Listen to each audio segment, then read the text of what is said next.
Bagaimana cara pinjam KUR Bank BRI di tahun 2024 ini? Apakah masih ada pinjaman KUR Bank BRI di penghujung tahun ini?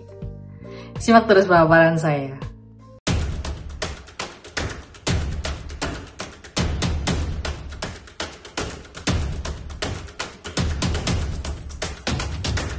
Hai semuanya, Assalamualaikum warahmatullahi wabarakatuh. Apa kabar teman-teman semuanya? Semoga teman-teman dalam keadaan sehat walafiat. Nah teman-teman, di penghujung tahun 2024 ini apakah teman-teman masih membutuhkan modal kerja atau modal pinjaman? Tentu saja, kita itu membutuhkan modal kerja dan juga modal pinjaman itu tidak terpacu ataupun terpatok pada periode waktu tertentu saja. Sewaktu-waktu dan bahkan tiap jam mungkin kita membutuhkan dana pinjaman untuk modal kerja ataupun modal usaha. Nah teman-teman, di pembahasan saya kali ini saya ingin membahas tentang bagaimana sih cara mengajukan atau cara pinjam KUR Bank BRI di tahun 2024 yang akan segera habis ini. Masihkah ada kuota pinjaman KUR Bank BRI? Nah teman-teman, sebelum kita membahas masih ada kuota atau cara pinjamnya bagaimana, kita akan membahas terlebih dahulu tentang kuota KUR.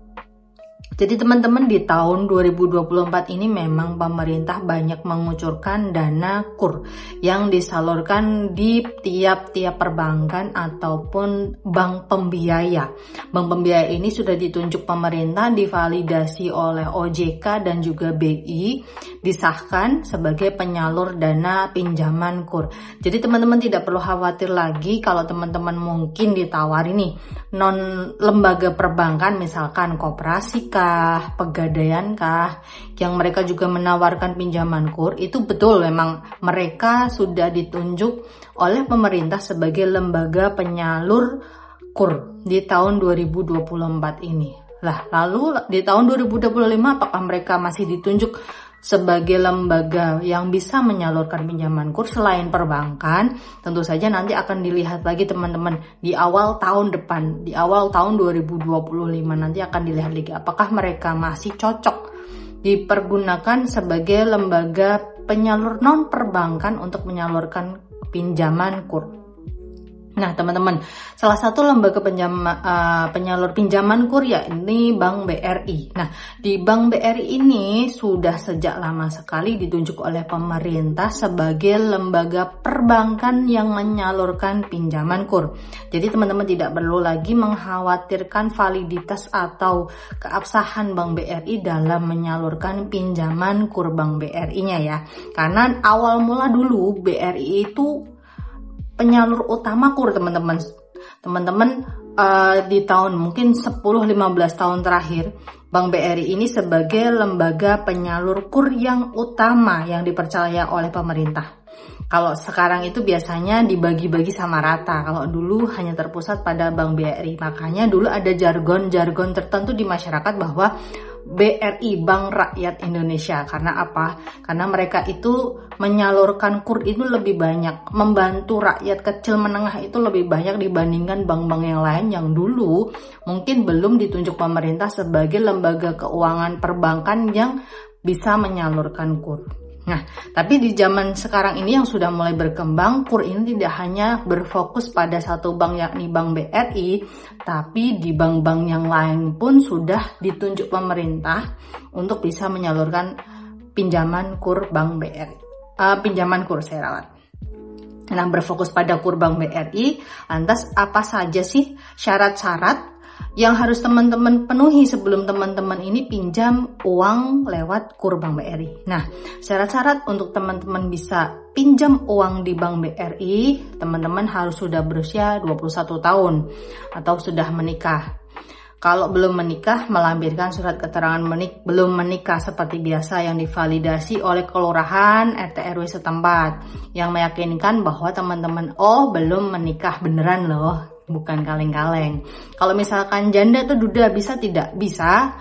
nanti mencantumkan akta cerai biasanya ya, yang dikeluarkan oleh pengadilan, tidak RT RW atau kelurahan lagi, tapi akta cerai yang dikeluarkan oleh pengadilan agama. Dulunya teman-teman ini mendaftarkan atau diputuskan sidang gugatan cerainya. Kemudian itu dari usia. Lalu perlengkapan administrasi apa saja yang harus teman-teman siapkan ketika teman-teman ini akan mengajukan pinjaman KUR. Nah, teman-teman, yang pertama, yang paling utama, teman-teman sebagai warga Indonesia harus memiliki eKTP. eKTP ini teman-teman bersifat wajib. Kalau teman-teman belum memiliki eKTP, sebaiknya segera upgrade KTP teman-teman untuk dibuatkan eKTP-nya. Karena apa? Karena itu KTP ini sekarang ini bersifat nasional. Jadi kalau kayak dulu itu yang KTP yang kayak kertas laminating biasa itu sudah tidak berlaku ya. Tapi saya yakin di zaman sekarang ini yang serba semuanya online, teman-teman semuanya sudah memiliki eKTP ya. Tergantung nanti sesuai domisili atau tidak, itu nanti akan saya bahas. Teman-teman, selanjutnya adalah teman-teman wajib melampirkan kartu keluarga. Kartu keluarga kalau masih single berarti kartu keluarga yang ada teman-teman, berarti kartu keluarga bersama orang tua atau sanak saudara, di mana tempat teman-teman ini dicantumkan di kakaknya. Jangan sampai dicoret dari kakak tapi teman-teman melampirkan kakaknya ya, jangan sampai. Kemudian yang ketiga adalah teman-teman ini wajib melampirkan fotokopi NPWP, tapi fotokopi NPWP ini bersifat pengajuan di atas 50 juta. Kemudian teman-teman wajib melampirkan SKU atau surat keterangan usaha. Kemudian nanti teman-teman wajib melampirkan yang namanya fotokopi jaminan. Nah, fotokopi jaminan ini bersifat minimal kendaraan roda 2 ya. Maksimalnya ya bisa rumah, sertifikat rumah, bisa sertifikat mobil, kendaraan roda lebih dari 2 itu bisa teman-teman. Kemudian nanti kalau teman-teman ini belum memiliki usaha, apakah bisa mendaftar pinjaman KUR Bank BRI? Saya jawab di sini langsung saja tidak bisa.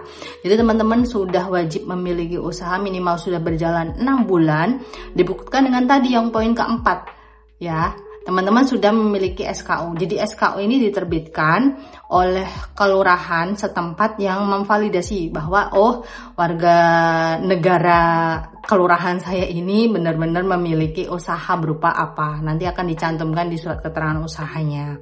Kemudian setelah dokumennya lengkap, langkah selanjutnya untuk teman-teman bisa meminjam uang di Bank BRI lewat bantuan KUR. Itu nanti teman-teman dilampirkan dalam sebuah stop map ya, dirapikan stop mapnya, dokumennya semua masuk ke situ. Kemudian sebelum teman-teman pergi ke bank, cek dan dicek dulu apakah sudah lengkap atau belum, sudah memenuhi syarat atau belum. Kemudian yang paling utama adalah teman-teman wajib sudah sadar diri sebelum teman-teman mengajukan pinjaman KUR Bank BRI. Kenapa? Nanti ada 2 kemungkinan teman-teman ditolak ataupun diterima untuk pengajuan pinjaman KUR Bank BRI-nya. Jangan salah tangkap atau jangan sakit hati jika teman-teman nanti mungkin kalau kuota KUR-nya sudah habis akan dialihkan ke pinjaman non-KUR seperti Kupedes atau Kupra. Dan juga teman-teman jangan kaget juga kalau misalkan hasil BI checking teman-teman itu jelek, karena hasil BI checking jelek itu otomatis KUR atau pengajuan pinjaman KUR-nya ini akan ditolak oleh BRI, karena semuanya harus mulus dan tidak diperbolehkan jika pasangannya sudah mengajukan KUR. Pasangan kan 2, satu sudah mengajukan KUR, yang satu ini tidak boleh mengajukan KUR kembali, karena satu fasilitas kartu keluarga itu hanya diperbolehkan menikmati satu fasilitas layanan pinjaman KUR Bank BRI, tidak bisa lebih.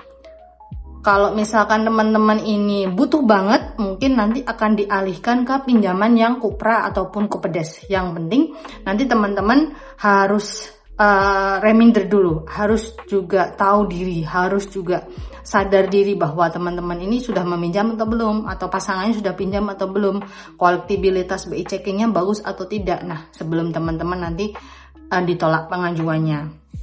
Kalau misalkan nanti ditolak, silakan teman-teman menanyakan nih, apa sih yang menyebabkan pengajuan pinjaman KUR saya ditolak? Kalau belum diproses juga, nanti teman-teman bisa tanya, mengapa sih pinjaman KUR saya ini belum diproses? Sampai sejauh mana pinjaman KUR saya ini diproses? Nanti teman-teman bisa tanyakan berkala ke pihak marketing Bank BRI ataupun customer service di mana yang menerima berkas teman-teman. Tapi jangan lupa teman-teman minta nomor HP mereka kalau diperbolehkan. Jika tidak diperbolehkan, silakan teman-teman meminta nomor telepon kantor Bank BRI di mana teman-teman mengajukan pinjaman KUR agar teman-teman bisa memfollow up setiap waktu, tapi jangan setiap hari juga, mereka nanti bisa bosan. Nah, mungkin itu saja teman-teman tentang bagaimana sih cara pinjam uang di Bank BRI lewat bantuan pinjaman KUR tahun 2024. Semoga bermanfaat bagi teman-teman semuanya. Saya akhiri. Assalamualaikum warahmatullahi wabarakatuh. Tetap sehat, tetap semangat.